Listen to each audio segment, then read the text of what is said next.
Hey everypony, Rosepal here. Welcome back to Bunny Culture Stories, a show where I talk about everything MLP Friendship is Magic, and a happy new year to you all. 2016 is here, and to start the new year off, I want to do something different. It has been over 2 years since I did my own moments with my great friend, DrWolf.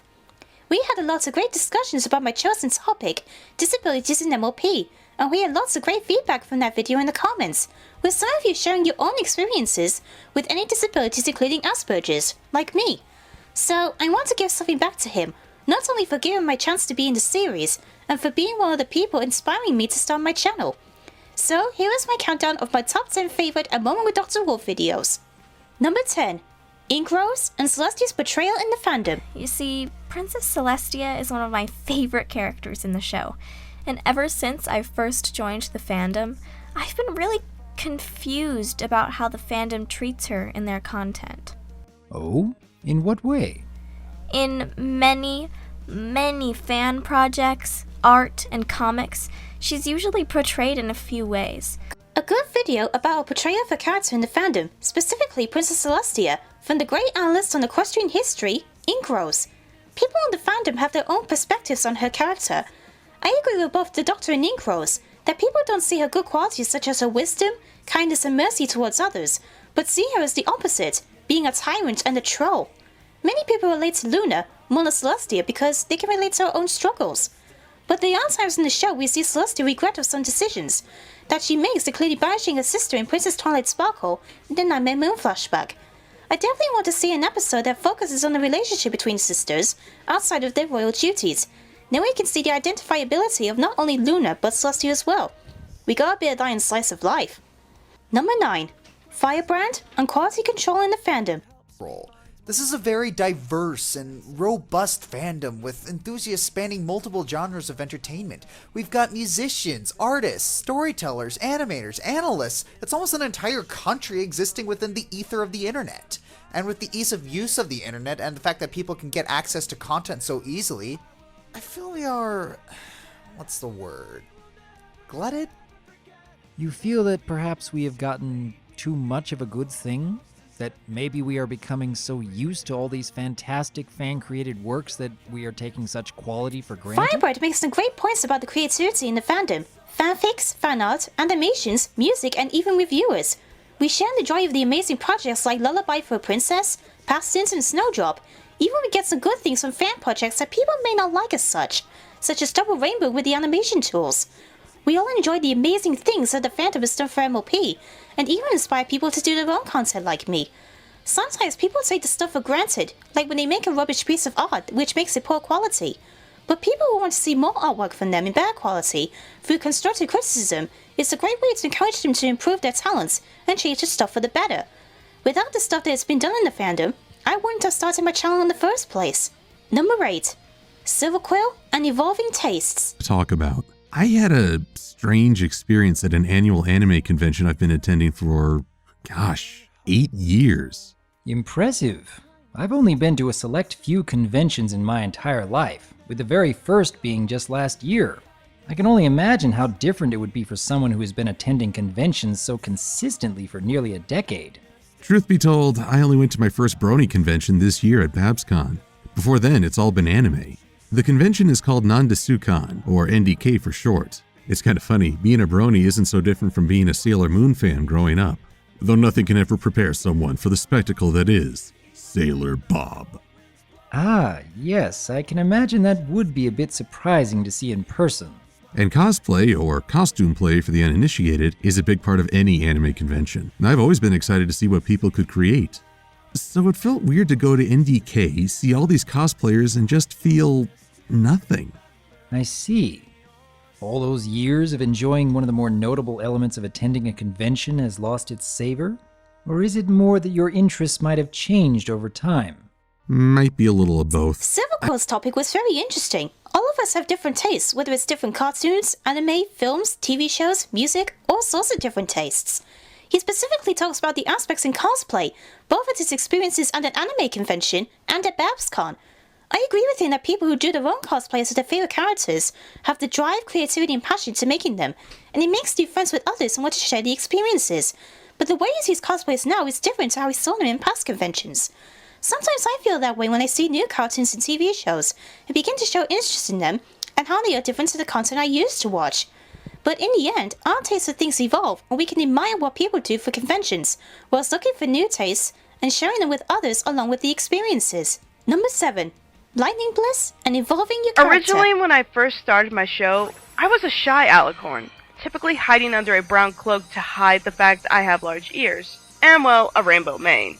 It certainly didn't hide my lioness tail or alicorn features in the long run, so finally I decided to, well, screw hiding and let out my true blissy self. Not only was this recognized, but surprisingly embraced within the Rift Cafe. So I would follow up with my own quips of loving the rainbows and, well, it got to a point where I made my own indie phrase.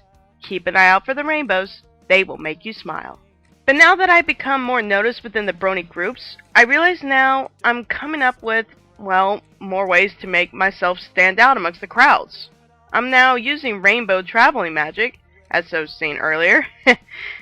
I annoyingly scratch my ears when I feel nervous on a topic or angered, and now even the Rift members themselves kind of develop their own quip for me. Have you seen my tail lately? They are calling it a paintbrush. And so, just to humor them and myself, I kinda now do this too. Blissey brought fantastic points about making your character stand out, having great quips, running gags for videos, and other cool stuff. She does bring a fair point about taking things too far with your character and worried about taking risks. I agree with her on all counts. I want to show what I can do with my OC and make my videos interesting, and trying to do things I have not tried before, and I get lots of interest from you guys out there to watch my content. Since I started my channel, I came up with some great guides for collabs, and get from others on how to polish my editing skills, as well as asking them to help on videos that I can't possibly edit myself, and it's great to have the help from friends. Number 6. Pinkie Pie, a party with DrWolf. This is your Pinkie Just 'Cause party. I hope you like the show. I was just now passing by and then I thought I'd say hello. I hope you are enjoying your new life in Ponyville. I know you know how helping ponies is really such a thrill.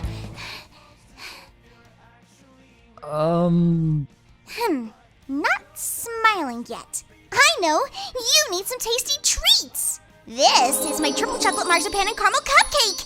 It's my superest duperest recipe yet. Oh, and I brought you a super early birthday present. Who doesn't love early The presents? most entertaining moment of the series, with the super party pony Pinkie Pie. Miss Bunny's once portrayal of Pinkie was a real treat, and Crown Prince's animation with the great gags and emotions was really fun and enjoyable. Her struggles to trying to empathize with others and their emotions was a great topic that is believable and relatable to us, as well, especially with people with Asperger's. With her experiences in Philly Vanilli and Maud Pie, made her understand that she has to put aside her fun for the feelings of others, and she is willing to take the advice to heart while still spreading fun and joy to others. Number 5. She lived in Keyframe a and pretty depression. dysfunctional household and was abused by many of her peers.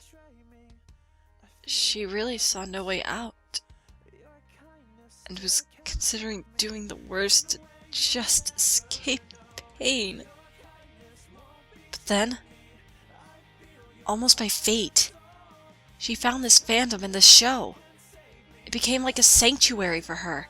And it wasn't just the colorfulness and the cheery demeanor of the ponies that helped her. It was so much A genuine more. subject and almost made me tear up. Keyframe talking about depression and what she had been through before she moved to California after her family problems in a subtle way was really brilliant and also moving. I have met people in life who suffer from depression and separate themselves from others without reaching to others. Luckily this was done before the campaigns to help Keyframe started. The video has helped others who suffer from depression to seek help in real life, and it goes to show that people who have depression are not alone, and they are supported by families and help them to get the support they need. Number 4. DrWolf and striving onward without your dreams. Is that where Diamond Tiara convinces Scootaloo that she's not good enough to participate in the show? And then Scootaloo spends part of the episode coming to terms with that realization? It wasn't something she was able to do on her own. She had to be told that she has great talents and enormous potential even if she wasn't able to achieve her lifelong dream. And that is something that she is still learning to deal with even to this day. You know, I'm interested to see if Hasbro really will go in the direction of having Scootaloo with a permanent disability. I'd like to see how they would tread in that possibly sensitive and touchy subject matter, so as to treat disability with sensitivity and care. and yet still be entertaining and compelling as a show. I would very much like to see that too. So what does this have to do with you envying my situation? The reason I bring this up is because Scootaloo's situation actually compares quite a lot with my own, in ways that most people would never have guessed. You see, I had to be told that I have marvelous gifts with my voice, that I should do something to improve upon it. A Share real my talents thought-provoking and heartwarming video with the Doctor and his brother Terror Dragon and his core family making their appearance, explaining or showing his weaknesses and his relatability to Scootaloo in Fight to the Finish, trying to accomplish his goals whilst trying to overcome obstacles along the way. Even with his weaknesses, he also has his strengths, sharing his fantastic talents in the world with his calm and friendly voice and personality, achieving his dream in life and influencing others to find their own way of creating content. That is inspiring. With support from our friends and families, we can achieve our dreams in life and make a difference. Number 3. Obab Scribbler and small actions, Gender. large consequences. And recently when some person, yes, we'll go with that word, some person or people reported a couple of my videos to YouTube as inappropriate for, well, basically because they didn't like the pairings in them. Oh my, I'm sorry to hear about that, Scribbler. Did you manage to get any of your videos back? One of them, the fanfic reading. The other complaint was upheld by YouTube. I wouldn't have minded if I had actually been breaking the rules, but the reason behind it was pretty spurious. One single panel of a comic someone objected to, from what I can surmise. Eesh. Whatever I say right now has the whiff of butthurt about it, like I'm having to defend myself. No smoke without fire, you know? Scribbler's discussions about someone judging her content unfairly, which made her get a community strife with a couple of videos, was interesting to listen to, and also very understandable too. DrWolf himself had experiences of his channel taken down unfairly, which led to people in the fandom giving support, and helping him get his channel back to spread the awareness to which he did. Even when we are in despair, we say to ourselves we make a huge difference in our own lives, no matter how big or small. With DrWolf doing his fantastic array of reviews and topics, and Scribbler doing her fantastic fanfic readings and doing voices of different MLP characters, and doing our content to entertain and making our audiences think about their own thoughts on the show, and the good things the fandom has done, including the amazing charity work, and hope we can continue this wonderful work for years to come. Sometimes the actions of a few individuals in this fandom can be disheartening, but seeing the amazing things the majority of us bronies do, it never stops inspiring. Number 2. Golden Fox and show canon versus comics canon. It started a little after I finished reviewing Season 3. I asked about a few things in the hopes that the show would elaborate upon, such as Queen Chrysalis from A Canterlot Wedding. And then I received feedback where these kinds of questions are addressed in the comics, as if that's the only way I'm going to get answers from. This bothered me for quite a while. What also didn't help is that I briefly ranted about it on DeviantArt after reviewing an episode during Season 4. A user called me narrow-minded when I stated that I only relied on the show and not the comics or headcanons. I took quite a large offense to it. Now granted, if what I want to see in the show isn't there, it's not going to bother me that much. What is there is there. However, because there's been talk that the moment stands off on the topics in the series and one of the topics that has been covered in the fandom. When the LP comics came out, it gave new stories to certain characters that haven't appeared in the show since their debut, such as Queen Chrysalis in the Canterlot Wedding, who made her appearance in the Return of Queen Chrysalis arc. Golden makes some good points about whether to read the comics and watch the show to understand these aspects, whilst also giving that people annoy others about reading the comics to understand the show better. For example, he uses the films Harry Potter and Jurassic Park, and it doesn't have the necessary requirement of reading the books first in order to understand the films. And here DrWolf uses a character Starsword the Bearded, who mainly appears in the comics and not in the show as of yet, as we've only heard about him in episodes like Lunar Eclipse to Twilight's Kingdom, and Princess Luna leading to our second episode, Lunar Eclipsed. Many people still face the questions of whether the canon of the comics and the show itself are separate from each other. Whether the MLP staff can take stuff in the comics and adapt them into show remains to be seen, but I enjoy the comics to see what the new stories they come up with, as well as the cool artwork, and I'm looking forward to see what certain characters will be like in the show if they do that. Overall, I got a good and informative understanding on this topic. Number 1. Fluttershy's moment with DrWolf. Well, I've been having these dreams lately. Although it's more like memories, I'm reliving the same night over and over again. At first, it makes me feel helpless and scared, but then I start getting frustrated, More so than I've ever felt in my entire life. And I just can't seem to stop it from happening. I've always been a pony who's had a special gift for animals. I can care for them, keep them safe, and even learn their language. That one night, though, I don't know what came over me, but when all those exotic animals in the Candlelight Gardens kept running away from me. It happened such a long time ago, and I thought that I had put the whole thing behind me. But lately, I've been having dreams where I'm reliving the Grand Galloping Gala every night. It's gotten so bad I'm afraid of falling asleep. What can I say about this one? My absolute favorite moments of the series. DrWolf doing a session with his favorite character and one of my favorites too, Fluttershy. Having her talking about her struggles about trying to be fair with others, but afraid of making anybody upset, is a great way of exploring the character by interacting with them just like in Pinkie's video. And the great cartoony nods to both the best night ever and putting your hoof down.